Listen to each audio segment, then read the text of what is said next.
Let's talk about something that's been debated across comics fandoms, Twitter, Threads, X, whatever, and all the comment sections for a while. And it's who is the greatest Robin of all time? Because we've had some strong contenders, right? Jason Todd, because he's so edgy, Tim Drake, because he's so smart, Damian Wayne, because he's related to Bruce.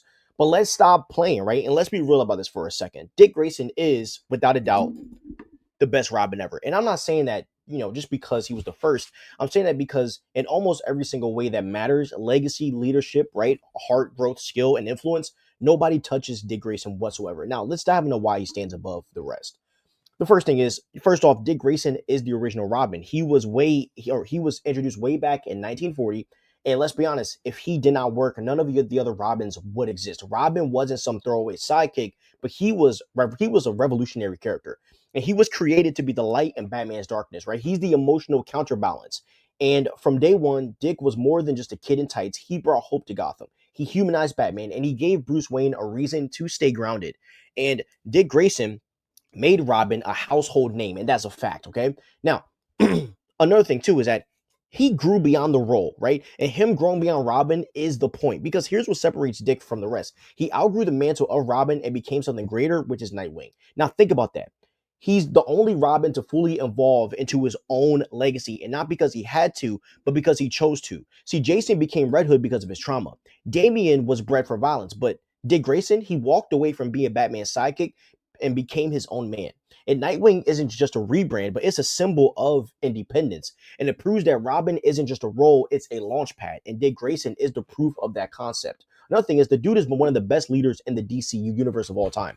And we're not just talking sidekick status. We are talking about true leadership. He has led more teams than any other Robin. And we're talking T Titans, Young Justice, Justice League, and even the Bat Family. If you name a team, he's probably led it. Okay.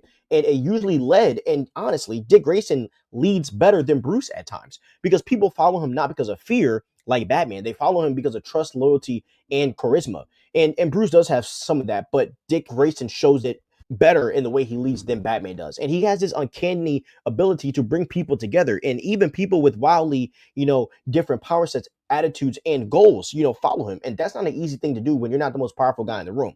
And in a lot of ways, Dick Grayson is what happens when you take Batman's skills and blend them with Superman's hope. And that's a dangerous combo for someone that's trying to lead a group. Okay.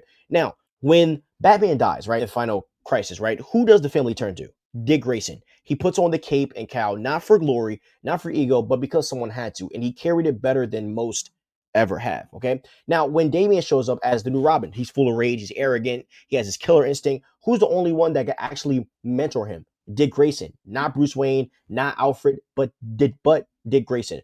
He's the emotional glue to the Bat family. He's the big brother. He's the peacemaker. When the Bat family is falling apart, it's always Dick Grayson who pulls everything back together. Okay.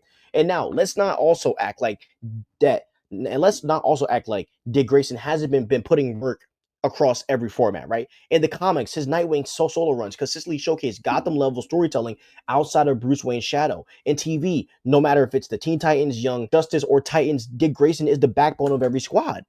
Even in the video games, in the Arkham series, his agility, detective skills, and the shining of his leadership, all of that is shown while he is being his own person. And if we're talking about a legacy, he's one of the only characters in DC who's consistently loved both in and out of costume. Okay, he's also what Robin is supposed to be. Every other Robin brings something unique to the table, no doubt about that, right? Jason is the cautionary tale of what not to be, right? Tim is the detective, Damian is the heir, Steph is the underdog, but Dick Grayson is the ideal balance of all of them. He embodies what Robin was created to be, right? Hope, growth, independence, and legacy to follow. He started out as Batman's sidekick, but he refused to stay in someone else's shadow. He became a leader, a protector, a symbol. And above all, this is a reminder that the cape doesn't define the hero, but the heart does. And here's my final thought of this. Dick Grayson isn't just the best Robin because he was the first one. He's the best because he represents everything the role should evolve into. He's grown beyond it without ever abandoning it, right? He honors the mantle while still being his own hero. So you can debate your favorites all day, but when you look at the full picture, the history, the growth, the leadership, the legacy, Dick Grayson stands tall as not just the greatest Robin, but one of the greatest heroes in the entire DC universe. And honestly, when it comes to the ranking of Robins, it's not even close when you're comparing Dick Grayson to any of the other Robins. So I hope you guys enjoy this. Dick Grayson is my favorite character of all time. I'm a big Robin fan, so I hope you guys enjoy this video. Please like, subscribe, and ring the notification bell, and peace out.